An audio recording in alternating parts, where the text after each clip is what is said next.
As many of you may no doubt be aware, Canon recently released 3 brand new lenses. The RF 200-800mm f6.3-9 IS USM lens, the hybrid RF 24-105mm f2.L IS USM Z lens, and the ultra-wide-angle RFS 10-18mm f4.5-6.3 IS STM Lens. Now, Clifton Cameras, in their infinite wisdom, felt that it was a great idea to send a man of my age out with all of this equipment into the wilds of Bristol to see what I could do. Now, I think it's fair to say that I've got a lot to get done today, so I'm going to take all these lenses, my old man back, and my ever-dwindling testosterone count, and see what I can do.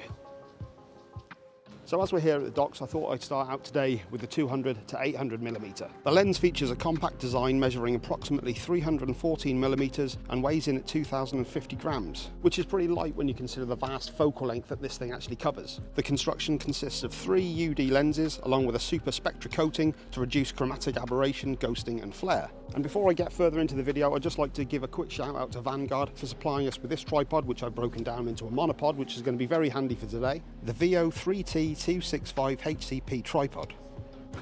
Okay, so this is a absolutely ridiculous setup I've got right now, but quite frankly, with all the equipment I've got, it's going to have to do. So I apologise, but at least it allows me to take photos and to talk to you guys about what I'm doing. I already feel a lot freer. Let's get some photos. We've got some birds over there. While there was a decent amount of wildlife available, there was very little in the way of action. So I felt that this would be a good time as any to demonstrate the vast scope that the 200-800 can deliver. Let's see if we can get those people on the bird. Here we can see images taken at both ends of the focal length, and it is very impressive just how much you can zoom into the subject. The lens is also compatible with both the 1.4 and 2 times RF extenders, allowing you to increase your potential focal length up to a staggering 1600mm. One thing I need to point out as well, I should have done at the beginning of the video, this lens is a pre-production model, as is the 24-105. The 10-18 is a production model, but both the others are pre-production. While I used the monopod for the previous demonstration, I felt it was time to see how the lens operated while using handheld. The lens features a nano USM motor that provides fast, smooth and quiet autofocus and up to 5.5 stops of optical image stabilization. I found the lens to be well balanced and very easy to change focal lengths, even when using handheld at the 800mm end of the lens. The lens features a combined focus control ring that allows for easy control over camera settings or manual focus so that you can make adjustments without taking your eyes off the subject. It's also worth pointing out that the lens has a variable minimal focusing distance, with 0.8 meters at the 200mm end and extending to 3.3 meters at the 800mm end.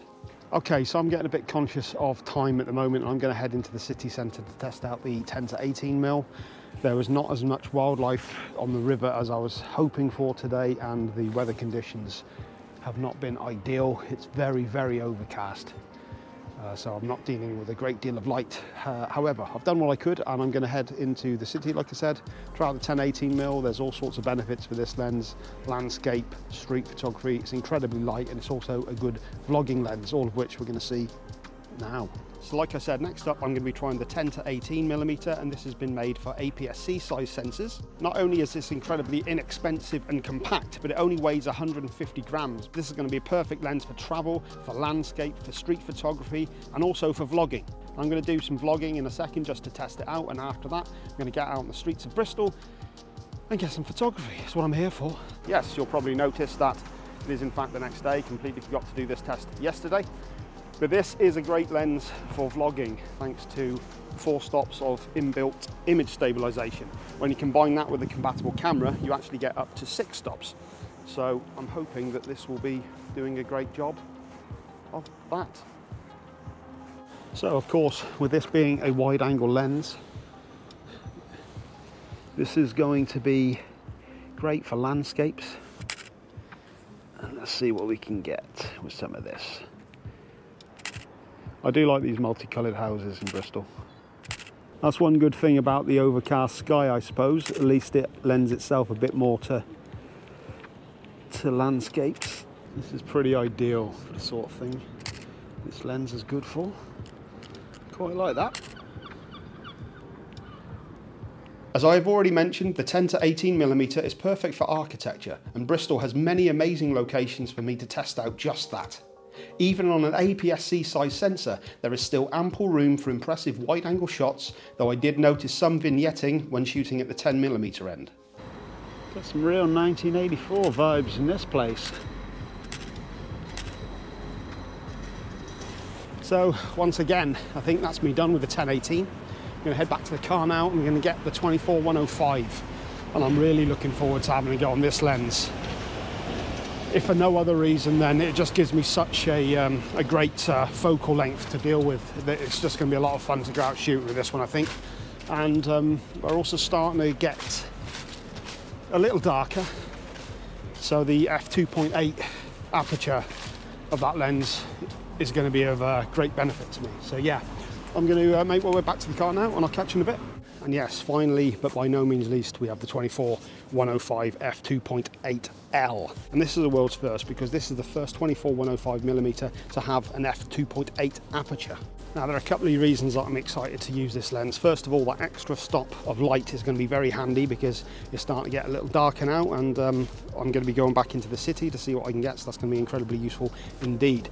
It's going to be able to produce some exceptional shallow depth of field. Not only that, 24-105 on a full frame lens, that's an incredibly handy focal length. That's another one of the reasons that this is also a great lens for events photographers. The lens construction consists of 23 elements in 18 groups with 4 UD elements and 3 aspherical elements.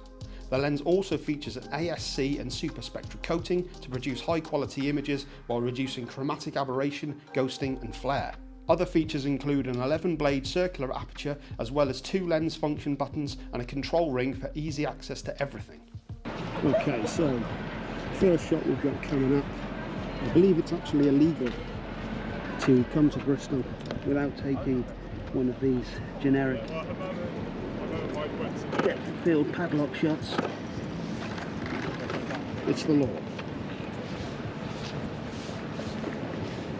I've done my part, people. The versatility of this lens truly gave me a sense of freedom as I walked around the city for the final time. I was able to bring far off subjects to the fore, use the lens's wide angle to capture a more human eye perspective, while the f2.8 aperture and minimum focusing distance of 45 centimeters allowed me to get up close and create some amazing subject separation. All of the aforementioned attributes make this a perfect choice for street and event photographers. The higher aperture really helped out in this lower light, while the focal range gave me access to a wealth of scenarios without having to change lenses. It also allowed me to get in close to subjects while remaining unobtrusive and at a distance. The RF 24-105 comes equipped with an optical image stabilizer capable of up to 5.5 stops of stabilization that can be increased up to 8 stops when combined with a compatible camera such as the R5 that I'm using.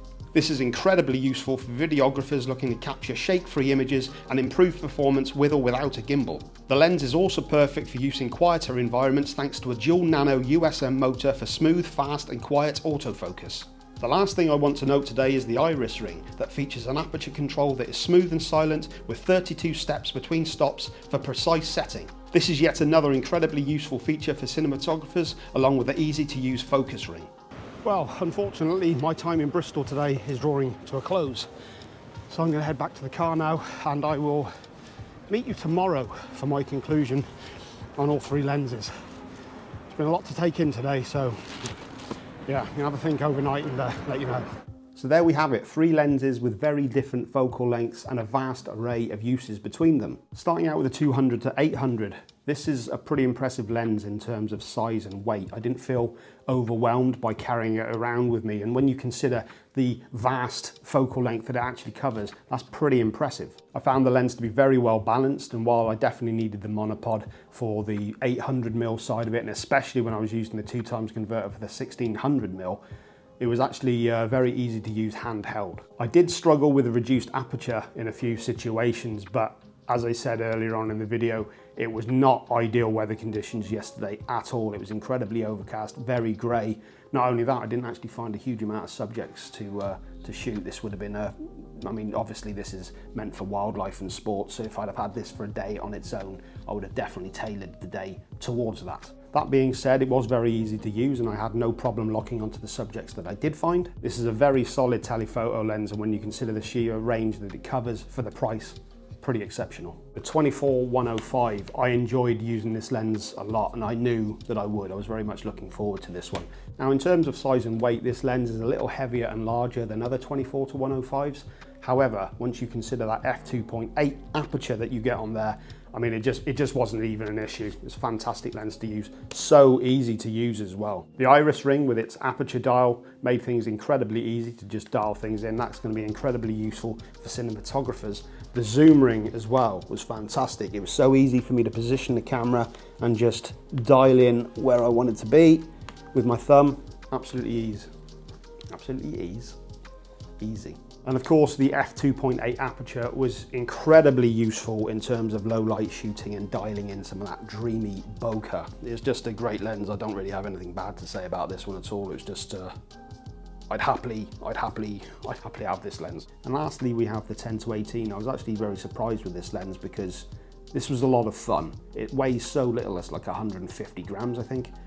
You don't even notice that it's there. Perfect for street photography, for landscapes, for architecture, also a great vlogging lens. And I was very pleasantly surprised with a lot of the images that I got with this, although I did notice that there was some vignetting when using at the 10mm end. That being said, very easy to use, affordable, and easy to carry around with you all day. So there we have it, and as is always the case, if you require more information on any of these lenses, check out the links in the description of this video. If you have made it this far in the video as well, consider subscribing, dropping a like, and maybe even hit the notification bell. See you next time.